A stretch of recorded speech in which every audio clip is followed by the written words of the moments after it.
Esta semana he estado meditando mucho en un canto que lo he traído en la mente. Creo que lo cantamos la semana pasada en el domingo de resurrección y lo he traído mucho ahí en mi mente y tiene que ver con con el fundamento de lo que quiero hablarles en esta hora. Hoy estamos empezando una nueva serie, ¿sí? Unos cuantos domingos vamos a durar aquí, pero la idea es abordar temas a lo largo de esta serie en los cuales muchas veces como creyentes tendemos a caer en estos temas. Todos aquellos que hemos puesto nuestra fe en el Señor Jesucristo, de repente tenemos nuestras fallas, tendemos a caer en estas situaciones, pero Dios quiere renovarnos. Por eso yo le puse a esta serie, no te rindas, no te rindas. Y entre paréntesis puse hábitos de cristianos auténticos, hábitos de cristianos auténticos. Pero yo te decía que yo estaba recordando en estos días mucho, lo he puesto en mi playlist constantemente, lo he estado ahí cantando. Hoy en la mañana lo puse, ayer, antier, toda la semana. Es una canción, pero la frase que me ha profundamente impactado dice, déjeme agarro tantita voz. Dice: y tus promesas fueron selladas cuando tu cuerpo resucitó. Desde el silencio tu gran rugido quebró el poder de la muerte en mí. La victoria está en ti. Amén. Wow, de verdad he estado profundizando en eso. He estado profundizando porque Jesús realmente nos ha dado una victoria. Entonces, al inicio de esta nueva serie, yo quiero orar que el Señor nos abra el corazón, nos abra el entendimiento y realmente pueda impactar nuestras vidas. Amén. A través de lo que vamos a estudiar de la palabra. Señor, gracias porque tú estás en este lugar. Tu palabra dice que hasta los grupos más pequeños, aquellos que se encuentran en países a lo mejor donde no se pueden reunir públicamente o libremente, pero tú garantizas diciendo: donde dos o tres se reúnen invocando mi nombre, ahí estoy yo. Tu palabra dice también que tú habitas en medio de las alabanzas de tu pueblo y te hemos adorado, hemos vertido nuestro corazón delante de ti y sabemos que tú estás presente. Háblanos, abre el entendimiento de nuestro corazón para captar lo que tú quieres hablarnos en esta hora, en el nombre de Jesús. Amén y amén. Entonces nosotros operamos desde la victoria obtenida por Jesús en la resurrección. Yo he escogido una serie de versículos que quiero poner aquí en la pantalla para que tú veas cómo la palabra repite esta realidad. Y dicen estos versículos, si los pueden poner, si me pueden ayudar con ellos. Dicen: vencedores por medio de aquel que nos amó. Fíjate, yo estoy subrayando en negritas lo que la palabra dice de nosotros.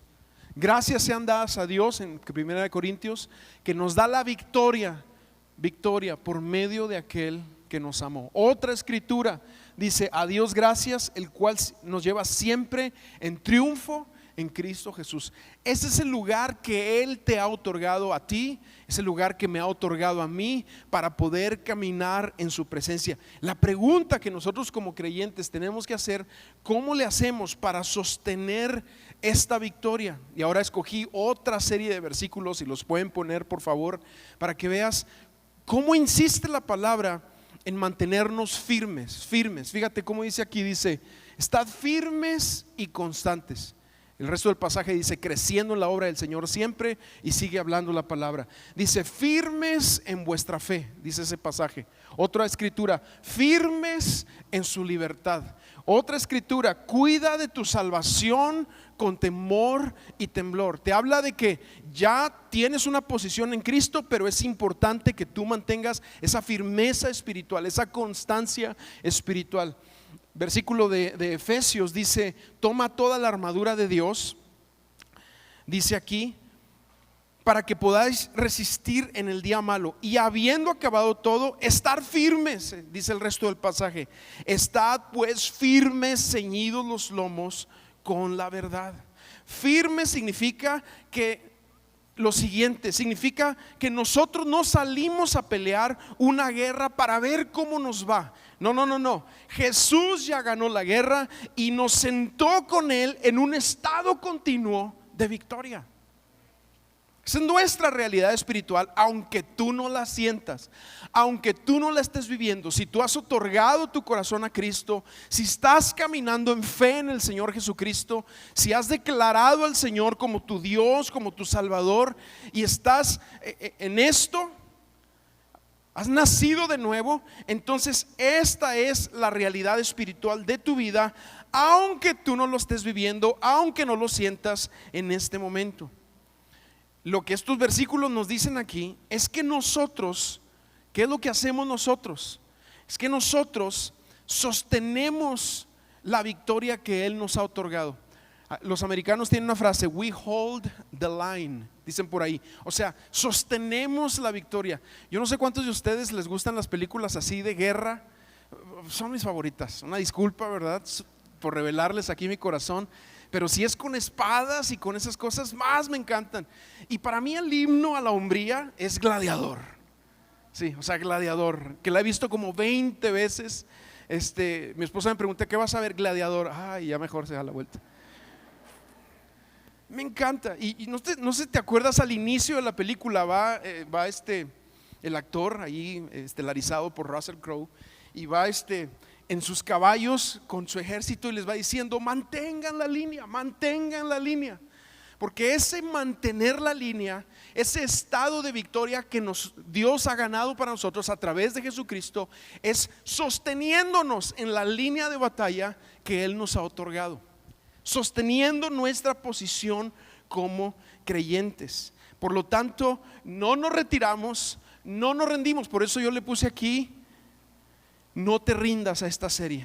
Otro pasaje, 1 Pedro 5:8 dice, sed sobrios y velad. Velad es un estado de alerta, es estar despiertos, es estar en un estado donde tú estás cuidando tu estado espiritual. Estás guardando el estado espiritual de tu esposa, de tu matrimonio, de tu familia, de tus hijos. Estás al pendiente de tu estado espiritual en todo momento. Eso significa estar alertas. ¿Por qué?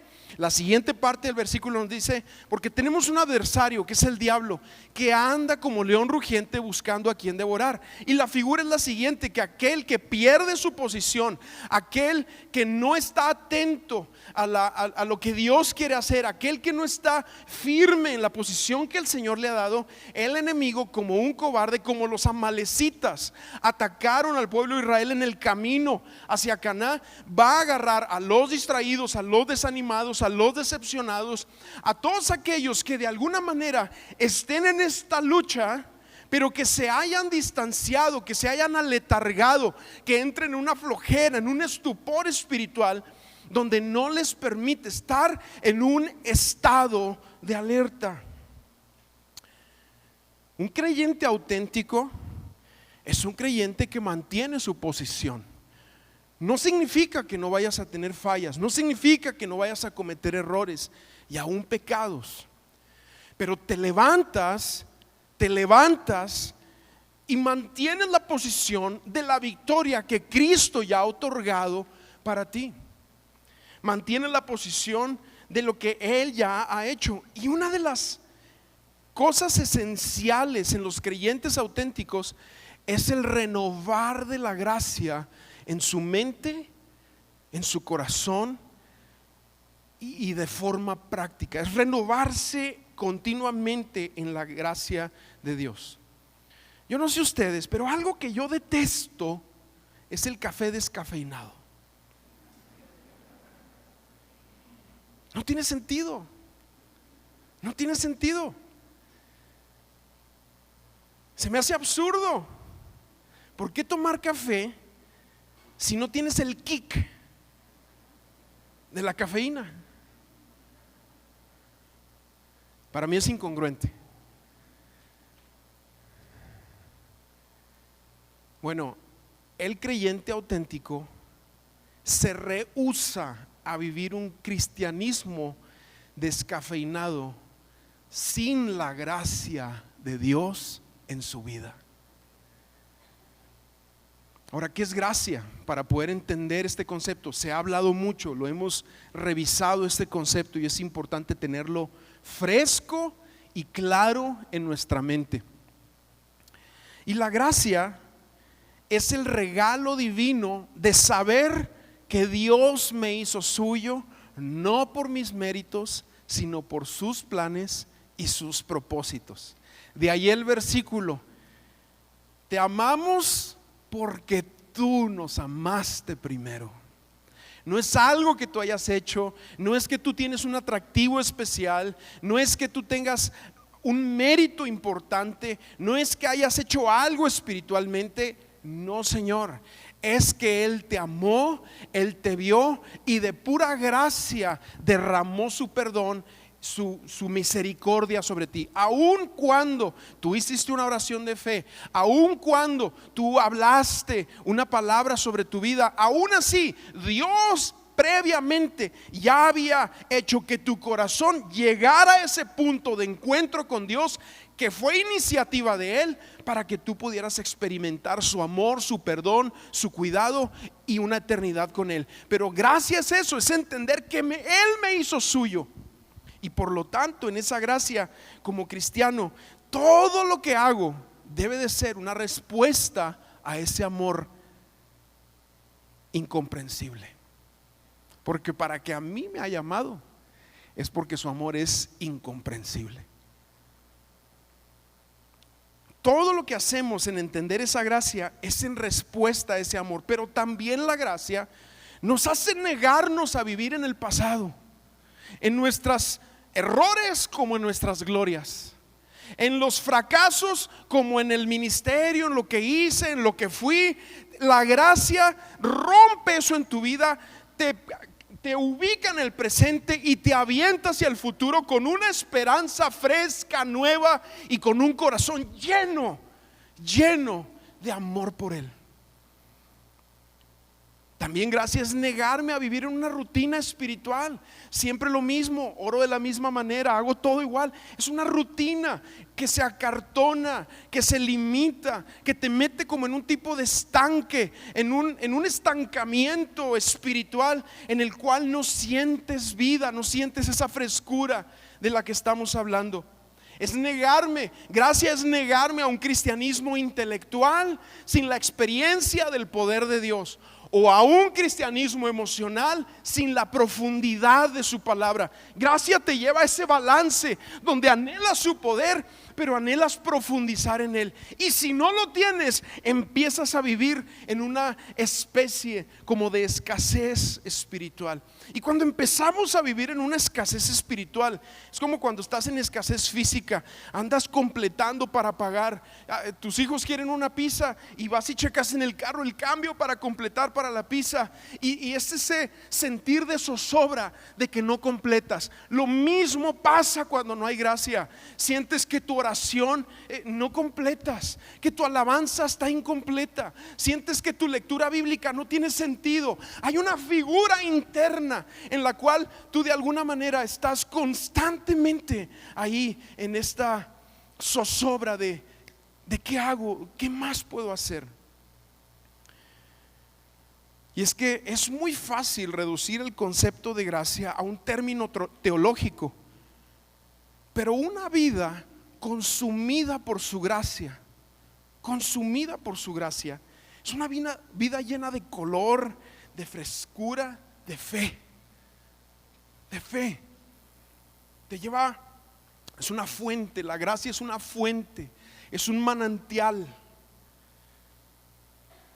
que debe ser experimentado, no como un concepto abstracto, ya te dije, doctrinal o teológico, sino como la moneda del reino de los cielos, que tú manejas día a día con el Padre para sentirte pleno, completo, satisfecho, bendecido. Y entiendo, o sea, hay un contraste aquí. El cristianismo, obviamente, hay días que te lleva a sufrir. Hay días donde la palabra dice, Juan lo dice, que vas a ser contrariado por este mundo por cuanto has amado a tu Dios. Eso es parte del sufrimiento que vamos a tener.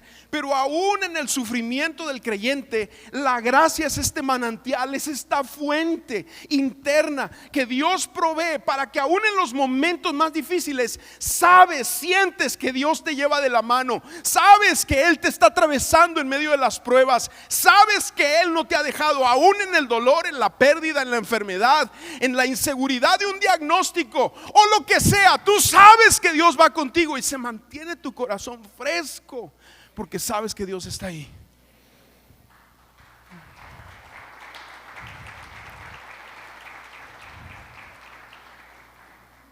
La gracia, Jesús lo dijo en su profecía en cuanto al Espíritu Santo. Él dice, de tu interior correrán ríos de agua viva. Son esos ríos, es un continuo manantial que brota de tu interior. Y lo primero es, el primer manantial al que me quiero referir, número uno, es a la gracia como una fuente de dependencia del Padre, de Cristo, de su Espíritu, de su palabra. Una dependencia. Mira, la gracia, para ponerte esta figura, es tan necesaria como la ropa que vestimos. Si no traemos, yo no sé cuántos de ustedes alguna vez le dijeron en la universidad, mañana vas a exponer, o en el trabajo te toca la exposición ahí con todos los empleados, o que de repente alguien te diga, vas a predicar, ¿no? Lo que sea. Y la noche previa te soñaste sin ropa. Y te levantas, ay Señor, que no pase, que no pase. Porque te sientes expuesto, vulnerable, avergonzado. Así es la gracia.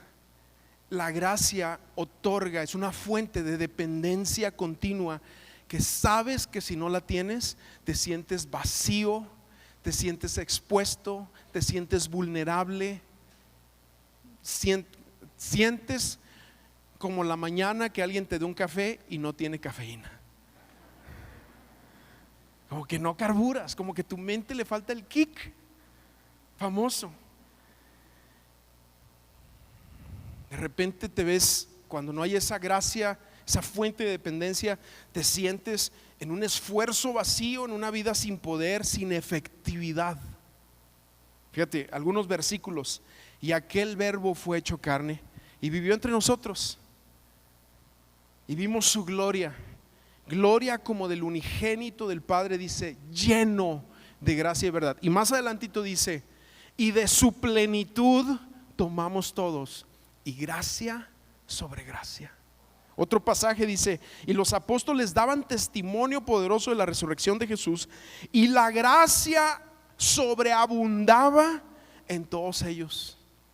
Otro pasaje, este es Pablo diciendo, pero por la gracia de Dios soy lo que soy, y su gracia no ha sido en vano para conmigo. De hecho, él da el testimonio, yo pude trabajar más que los demás apóstoles por esa gracia de Dios en mi vida. Y por último, otro pasaje que escogí, este es de Esteban, el primer mártir en el libro de los Hechos. Dice, como Esteban estaba lleno de la gracia y el poder de Dios, realizaba grandes milagros, prodigios y señales entre el pueblo. ¿Por qué, amados? Porque la gracia abre la compuerta para lo sobrenatural en tu vida. Si no hay gracia, lo sobrenatural se bloquea. Este sentido de sobrenaturalidad que te da la gracia, este sentido de conexión con Dios, es algo que, vaya, no vives milagros de chiripa, sino es un continuo estado de ver, de percibir que Dios está haciendo algo en nuestras vidas. De repente todos hemos vivido esas historias donde donde tú estás en escasez y estás batallando y estás en una situación y de repente te topas con algún cristiano de esos que siempre están en gracia, ¿verdad? Siempre están ay, si supieras, anoche no tenía que comer y de repente una vecina tocó la puerta y me trajo un mandado completo. Y tú te quedas, Señor, ¿y por qué a mí esas cosas no me pasan? Muchas veces no pasan, y no estoy generalizando, pero a veces no suceden porque este estado de gracia se ha bloqueado en nuestras vidas. Es un pozo que se ha tapado, es algo ahí que no está funcionando y Dios lo quiere destapar en tu vida. Dios quiere hacer algo. Tienes que pelear por la gracia. La gracia como fuente de dependencia es algo que Él nos ha otorgado, pero hay que pelear ese estado continuo de dependencia, de sobrenaturalidad que Él regala. Hay otra porción que dice en las Escrituras: esfuérzate en la gracia. Ese esfuerzo en la gracia es esforzarnos en no salir de ese estado de dependencia donde sé que mi Dios va conmigo. Bueno, segundo, la gracia como fuente de provisión. La gracia nos hace posible la provisión para el momento donde estamos, para el lugar donde estamos y para la etapa donde estamos. Así es la gracia. Tú ves de repente a un Elías en el Monte Carmelo, en un ministerio milagroso, impresionante, orando por fuego del cielo. Desciende fuego del cielo, se consume el sacrificio. Muchas personas empiezan a proclamar el nombre de Jehová de los ejércitos. O sea, hay algo sobrenatural. Esa fue la gracia para ese momento, dando una palabra profética que los cielos iban a cerrar. Y después de eso Dios lo envía al arroyo del Querit para ser alimentado por cuervos que sobrenaturalmente traían pan y carne por la mañana y por la tarde, y bebía del arroyo. Eso fue la gracia para el momento. Y cuando se secó el arroyo, entonces Dios lo movió con la viuda de Sarepta para, de la forma menos convencional posible, ser sostenido por una mujer en escasez que vivía un estado continuo de milagros en su vida. Porque así es la gracia, te va llevando por etapas donde en cada lugar tú vas viendo la mano de Dios, la provisión de Dios, y eso también lo hace su gracia. Número 3, la gracia es como una fuente que provoca crecimiento en tu vida. Es un deseo de crecer, de avanzar, de caminar nuevos retos, nuevos territorios, de ir a otros lugares, de hacer cosas que no has hecho. La gracia te lleva a decir: no hemos hecho esto, vamos para allá. Te saca de una meseta, de un estancamiento, de un lugar donde siempre todo es igual. Segunda de Pedro 3:18 dice: crezcan en la gracia y en el conocimiento de nuestro Señor y Salvador Jesucristo. En la primera de Pedro 4:10 dice que experimentemos esa multiforme gracia de Dios. Una multiforme gracia.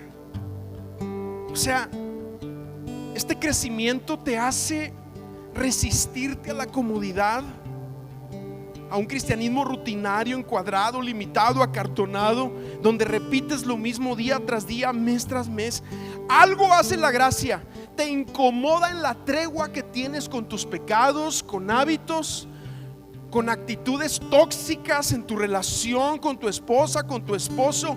La gracia viene y te sacude el piso para que entres en un estado de incomodidad y busques a Dios hasta que eso sea perdonado, sea condonado, sea roto en tu vida, en tu corazón.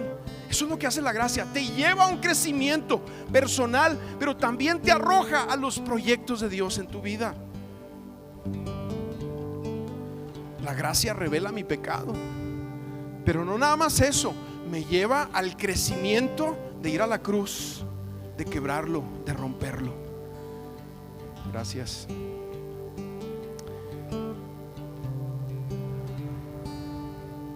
Número 4, esta es una pregunta: ¿y cuándo es que pierdes esa gracia, esa frescura que te otorga la gracia? ¿Cuándo la pierdes? Bueno, haz memoria. Aquí va la respuesta: haz memoria. Un líder te falló en la iglesia, un pastor te lastimó, un pecado que no has podido brincar, un milagro que no ha sucedido, una respuesta que no ha llegado.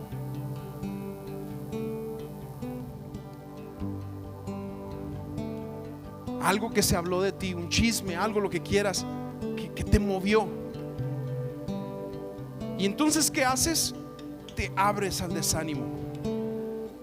Algunos dejan de asistir a la iglesia, otros hasta se alejan de los caminos del Señor, otros asisten, pero nada más asisten. Pero sobre todo, y aquí está el mayor de los peligros, abres espacio en tu vida al cinismo. Cinismo. ¿Qué es el cinismo? Porque el cinismo va por encima de la apatía. La apatía es un distanciamiento, una insensibilidad que crece en el corazón muchas veces.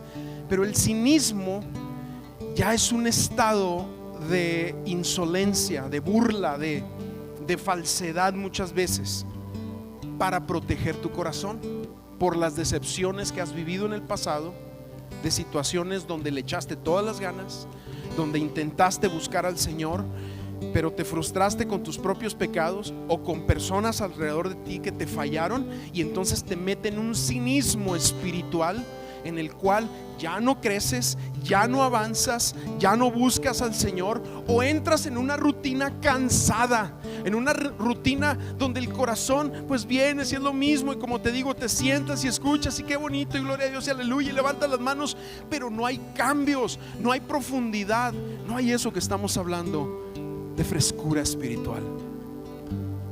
Y entonces va creciendo en nuestro corazón una actitud incorrecta hacia la iglesia, muchas veces hacia las cosas de Dios. Va creciendo una actitud en nuestro corazón, y de repente hasta se nos salen palabras así de es que todos son iguales, es que no hay amor, es que no está la presencia de Dios. Fíjate, todo eso es siempre echar culpas a los demás, cuando en realidad el problema está en nuestro corazón,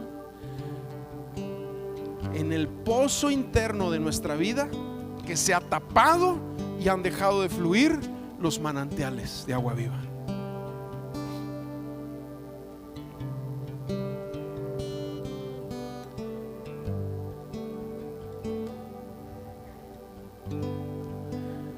Pero experimentar la gracia de Dios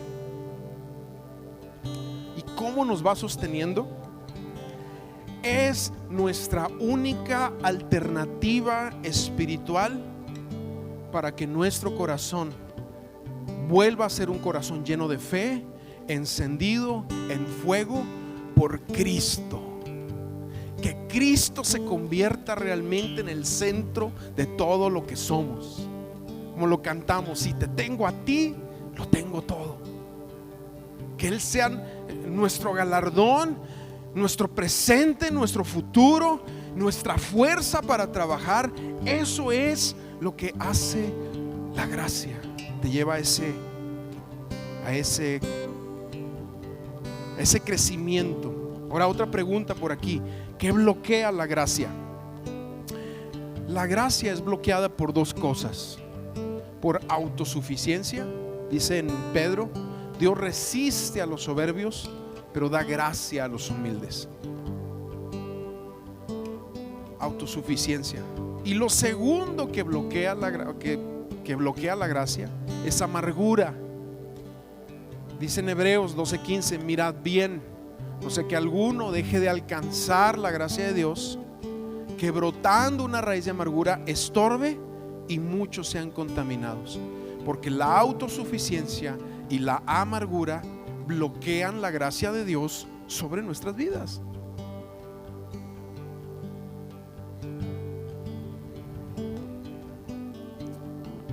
En el Antiguo Testamento hay tres historias a las que me quiero referir rápidamente.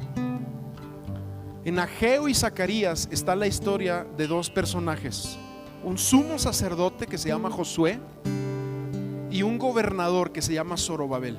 De hecho, esos dos hombres son una figura del creyente, porque dice la palabra en Apocalipsis que nosotros somos reyes y sacerdotes. Y ellos están en el proyecto, en la empresa de reconstruir el templo que había sido destruido por Nabucodonosor. Ellos son enviados y ellos tienen que reconstruir. Hay una reconstrucción que se tiene que hacer del templo. Pero ante la falta de fe, las críticas, ante la oposición de un pueblo que no tiene el corazón para avanzar, ellos se detienen. Y de repente ves a Josué en una figura donde, siendo él el sumo sacerdote, el profeta Zacarías tiene una visión de él con vestiduras viles, dice así, vestiduras viles, y con la voz de Satanás acusándolo ahí, con Satanás a un lado. Esto es una figura de lo que muchas veces pasa en nuestras vidas cuando la gracia se bloquea. Entramos en un estado continuo de acusación donde el enemigo nos está recordando nuestro pasado, lo que hicimos. Pero nada más quiero decirte algo: cuando nosotros envejecemos, cuando empezamos a vivir en el pasado, en las memorias, nos mantenemos jóvenes, y no importando la edad que tú tengas. Cuando vives en el presente, cuando haces de la gracia el ahora de tu vida y ves hacia adelante con una esperanza de que lo mejor está por venir, de que Cristo te tiene en sus manos y que lo que viene es bueno para ti.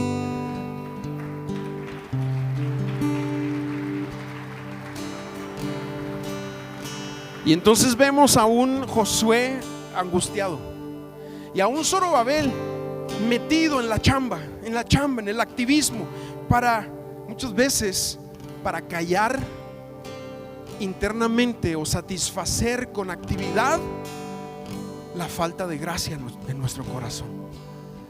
Pero viene la palabra en Ageo 1:14 y dice: el Señor despertó el espíritu de Zorobabel.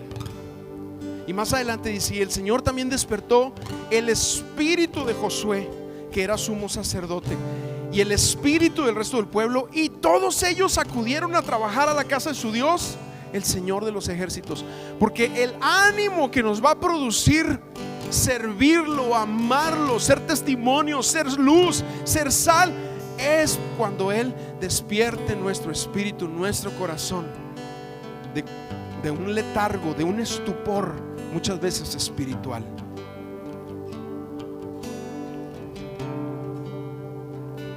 No te rindas, cristiano, no te rindas. No te hagas cínico, no te hagas viejo. No permitas que la desilusión ahogue la palabra viva en tu vida. Mantén tu corazón fresco. Las promesas hechas en Dios, de Dios para tu vida, manténlas recordadas. Las palabras que Él te ha dado, recuérdalas. No caigas en la mentira de que protegiendo tu corazón ante la desilusión, los fallos o aún tu propio pecado es la mejor manera de vivir. No hagas la crítica, el chisme, la decepción la moneda con la que trabajas. Haz la gracia de Dios en tu vida, a Cristo en ti. Haz de eso la moneda continua con la que trabajas.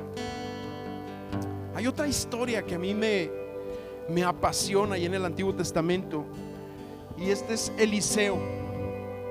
Ahí en Segundo de Reyes está Eliseo y le mandan a hablar de Jericó. Jericó, cuando tú vas a ese lugar, ahí hay una placa que dice que es la ciudad más antigua del mundo. No sé, ¿verdad? Pero es lo que dicen ellos. Pues desde tiempos de antaño, miles de años, tienen un manantial que siempre ha arrojado agua. Desde esos tiempos hasta la fecha, el manantial sigue. Pero resulta que en Segundo de Reyes, ese manantial, de repente empezaron a salir aguas amargas. Esa es la figura del creyente también. Cuando de nuestro corazón empiezan a salir aguas amargas en lugar de aguas puras. La Biblia ya se los dije, se los mencioné. Jesús, de forma profética, dice: de tu interior correrán ríos de agua viva. Pero de repente este manantial se seca. Digo, no se seca, se amarga, y las aguas son amargas. Entonces Elías viene Segunda de Reyes, capítulo 2, versículo 20, dice: Eliseo dijo: tráiganme un recipiente nuevo y pónganle sal. Y se lo llevaron. El recipiente nuevo es una figura de nosotros renovándonos. El vino nuevo va en odres nuevos. Necesitamos el vino nuevo, pero necesitamos tener un corazón nuevo, renovable, que pueda abrirse para lo que Dios quiere hacer. Y no nada más eso, dijeron: tráiganme un recipiente nuevo y pónganle sal. La sal en este caso es una figura de su palabra. Es una figura de que la palabra iba a venir para causar un efecto en esas aguas que se habían hecho amargas y generar dulzura, frescura. Pero no nada más eso, no nada más trae el recipiente y la sal, sino que Eliseo también, como figura de la palabra, va a donde está el manantial y le habla al manantial. Por eso debemos de leer la Biblia muchas veces en voz alta. Por eso tienes que orar también en voz alta.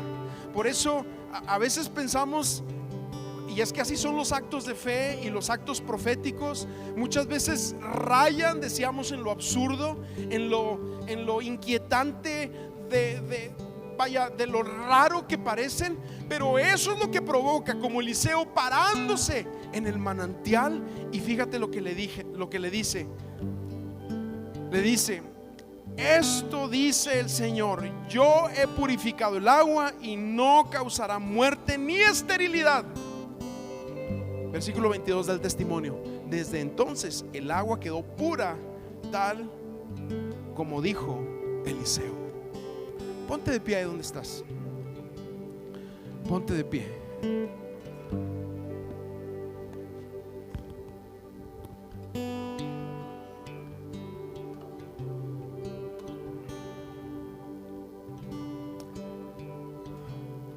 Tú eres una fuente de agua viva, Tú eres una fuente de agua viva, pero posiblemente tus aguas están amargas. Posiblemente tus aguas están amargas. Necesitas que Cristo venga, toque tu vida, tu corazón, y empiece a producir en ti las fuentes de agua viva que dan aguas sanas, aguas buenas. Otro de los pasajes a los que me quería referir en esta hora es David entrando con gozo a Jerusalén y con el arca del pacto. ¿Te acuerdas? Tanta fue su emoción que iba danzando, iba brincando, iba con la gracia de Dios en su vida, contento porque hay oraciones contestadas y porque lo más importante, está trayendo la figura de la presencia de Dios a la capital, a su casa, a su corazón, a donde está su familia, donde está su reino, donde todo está sucediendo. Está viniendo el arca del pacto. Y dice la palabra que se despoja de su manto, de su manto royal, de un rey, y empieza a danzar. Pero la figura de la religiosidad, la figura de esta esterilidad, que después se volvió estéril, de su esposa Mical, le dice: te deberá dar vergüenza. Ve nada más cómo danzas, ve cómo levantas tus manos, ve cómo gritas. Porque así es. Cuando perdemos gracia, de repente todo parece ridículo y de repente todo parece innecesario. ¿Y para qué vamos a la iglesia? ¿Y para qué levantar las manos? ¿Y para qué declarar a Cristo? ¿Y para qué hacer esto o aquello? Y pareciera como que no es necesario. Pero esos pensamientos traen esa esterilidad espiritual que no nos permite avanzar. Yo quiero animarte en esta hora a confrontar tu corazón. A lo mejor has caído en el cinismo, en una meseta de una tranquilidad espiritual que no tiene que ver con su paz, sino que tiene que ver con un estancamiento. Y a lo mejor tú necesitas ser renovado por la gracia de Dios. Necesitas que la palabra, que Cristo venga sobre tu vida, hable sobre tu corazón te haga un recipiente nuevo y deja caer esa sal de su palabra sobre tu corazón para renovarse. Cierra tus ojos ahí donde estás. Mira, Eliseo se paró sobre las aguas y dijo una palabra. ¿Por qué no haces algo? Pones tu mano en tu corazón. Pon tu mano ahí en tu corazón. Y ahora tú te vas a hablar a ti mismo. Y esto no es un ejercicio humano. Es lo que Eliseo hizo. Él se paró y habló a las aguas. Ahora tú, ahí donde estás de pie, habla a tu corazón. Habla a tu corazón. Y de forma espiritual, de forma profética, dile ahí a tu corazón: te he purificado, te he purificado.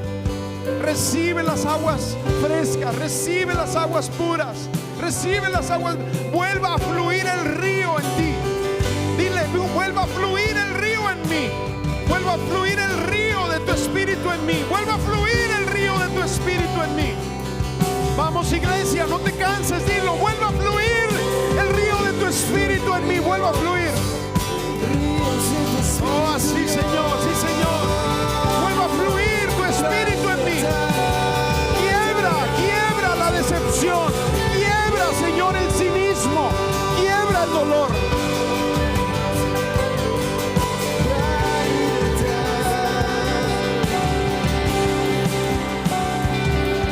Oh, sí, Señor, sí, Señor.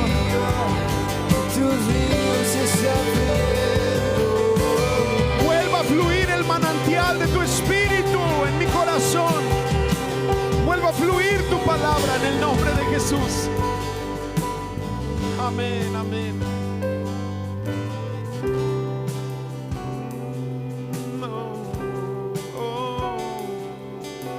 Y ahí donde estás, empieza a fluir ahora en un cántico.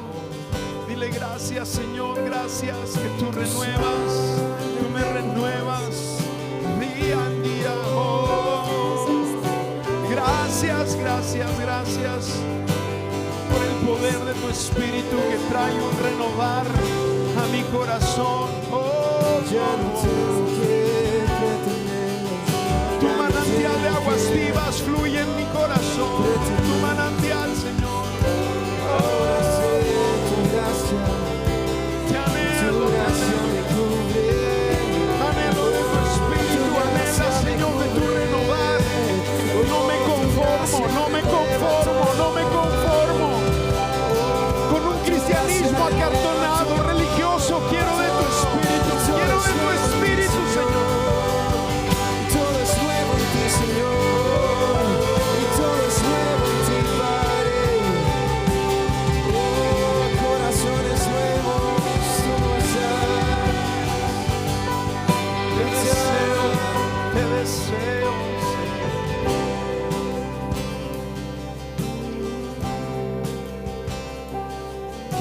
gracias, Señor. Gracias porque no nos dejas solos. Gracias que tú derramas esa gracia abundante, fresca, sobrenatural, que viene y renueva nuestro interior. Nuestras fuentes de aguas amargas las convierte en aguas puras. La frescura vuelve a fluir en nosotros. Amén, amén, amén. Y eso tú lo haces continuamente. Amén, Señor. Gracias, gracias. En el nombre de Jesús. ¿Por qué no damos un aplauso fuerte a Jesús, al Señor Jesucristo? Amén, amén, amén. Apláudele fuerte a Él.